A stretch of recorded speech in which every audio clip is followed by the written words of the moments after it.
Hello everyone, and welcome to our lesson for today. For today's lesson, we are talking about the first part of getting to know letters. So let's get started. Materials. For materials today, the only thing you need is your thinking cap. So it's time to get our brains ready. There are 2 learning targets for our lesson today. The first target says, I can follow along in a shared text or poem. And the second target says, I can identify the name and sound for the letters G and I. Read aloud. Today, we are going to listen to a poem. The title of our poem is called The Grumpy Iguana. I want you to listen carefully as I read the poem and just notice the words in our poem. Are you ready to listen? Here we go. I spy an iguana grabbing insects on a gate. He acts a little grumpy 'cause he's itchy and it's late. A goose glides on over, inspecting the scene.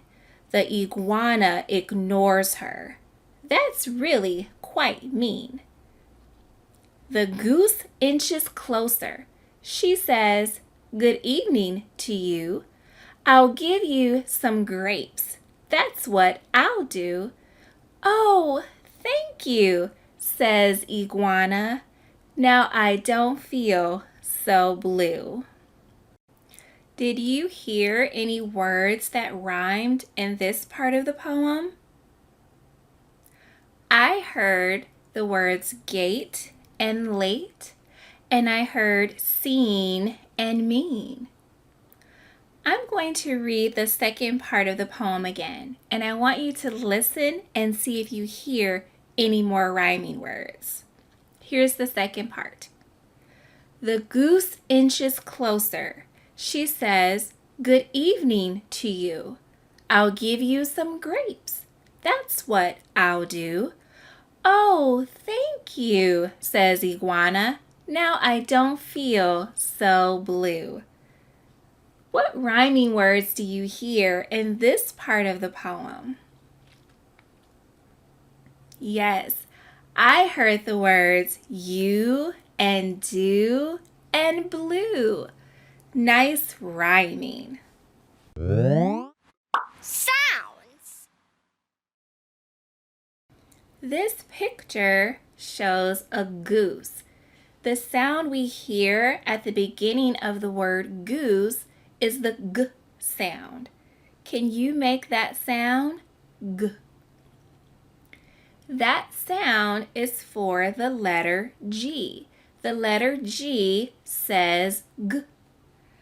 I wonder if we can think of some other words that make the G sound just like in our word goose. Can you think of some more words that make that sound? I thought of some too. I thought of the words goat, gate, and girl. I hear the G sound at the beginning of those words too. This is a picture of an iguana. The sound we hear at the beginning of the word iguana is the I sound. Can you make that sound too? I. Yes, the I is for the letter I. The letter I says I. I wonder if we can also think of some more words that make the I sound just like in iguana. Can you think of some more words? I thought of some more words too. I thought of the words itch, insect, ink. Those words also make the I sound at the beginning, just like in iguana. we're going to use the word goose to help us remember the G sound. And we're going to use the word iguana to help us remember the I sound. Those are the key words. Remember, the key words are the words to unlocking the sound. They're the keys to unlock the sounds we hear. Let's practice our letter sound chant with the letters G and I. I want you to repeat them after me. Ready? G, G, goose. G, G, goose. I, iguana. I, iguana. Nice work. Writing. It's time to use our arm like a pencil and skywrite our letters G and I. Remember, each letter has an uppercase and a lowercase letter. So we're going to start with the uppercase G first. Watch me first and then you can try with me. Ready?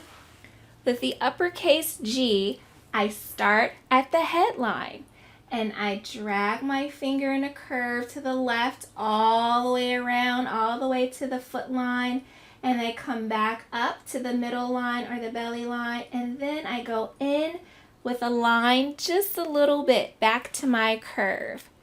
Now you try it with me.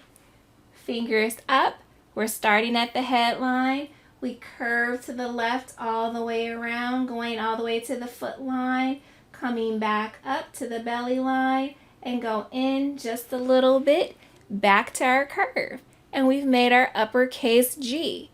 Now let's make our lowercase g. Watch me first. I'm going to start at my belly line and I'm going to curve it around to the left all the way to the foot line, go back up to the belly line, come back down past the tail line, and then curve up just a little bit to the left. Now you try it with me.